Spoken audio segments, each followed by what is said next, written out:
Hi, this is Nitin Soni and I'm the author of the best-selling book Superpower Student. In this video, I want to talk about something really important for you as a student to understand, and it's about your sleep. I notice that a lot of students, when they are preparing for their exams, they compromise on their sleep. Are you one of them? Well, if you are one such student who compromises on sleep, you got to watch this video till the end, because this is going to change your mind. This is going to help you understand and realize where you're going wrong. Friends, understand one thing. Whenever whatever you are learning, whatever you're grasping, whatever it is that you are studying, remembering, storing, recalling, basically all of it can be summarized into 3 steps. And I'm going to make it really simple for you to understand. If you understand it, you will never ever compromise on your sleep. I see a lot of students who are preparing for competitive exams, be it any exam for that matter. I have seen a lot of students, they compromise on their sleep. They say, I'm going to study for 18 hours and I'm going to only sleep for 3 to 4 hours. And especially somehow, I don't know, there is this tendency in students to compromise on sleep.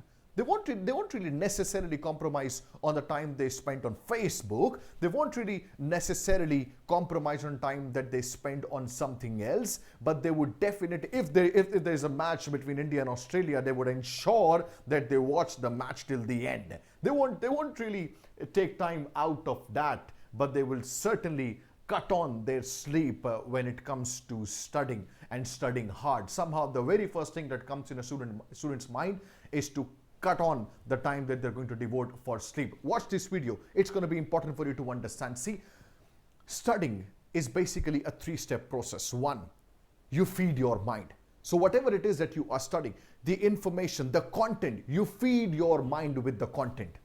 And then what happens? When you feed your mind with that content, then it gets stored in your mind. Whatever it gets stored in your memory.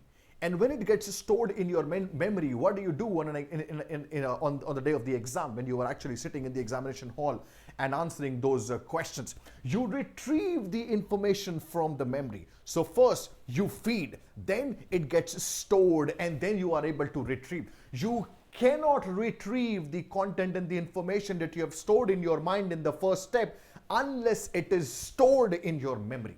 Listen to me carefully. What I'm saying is, you will not be able to retrieve the information from your mind unless it is stored in your memory.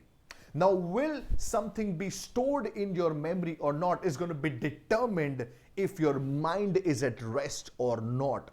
It is only at sleep time. I shouldn't be saying only, but what I must be saying is most of the time, in fact more than 80 to 90% of the time, the information that you feed your mind, the information that you put into your mind, it gets stored in your mind when you are sleeping.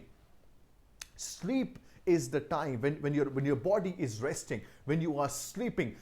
Then all the information that you have gathered, all the information that you have fed into your mind, it gets stored in your memory. And then you are able to retrieve it. If you do not sleep, if you compromise on your sleep, the information and the content will not get stored. And if it doesn't get stored, you won't be able to retrieve it. And if you're not able to retrieve it, the 18 hours that you have spent in feeding your mind will go as complete waste. Does it make sense? Well, it certainly does. See, studying is not just about feeding your mind. It's about ensuring that information is stored. The information, will it be stored or not? It depends if you're actually resting or not, if you're sleeping or not. Do not compromise on your sleep. At least sleep for 7 hours. At least for 7 hours, I'm saying.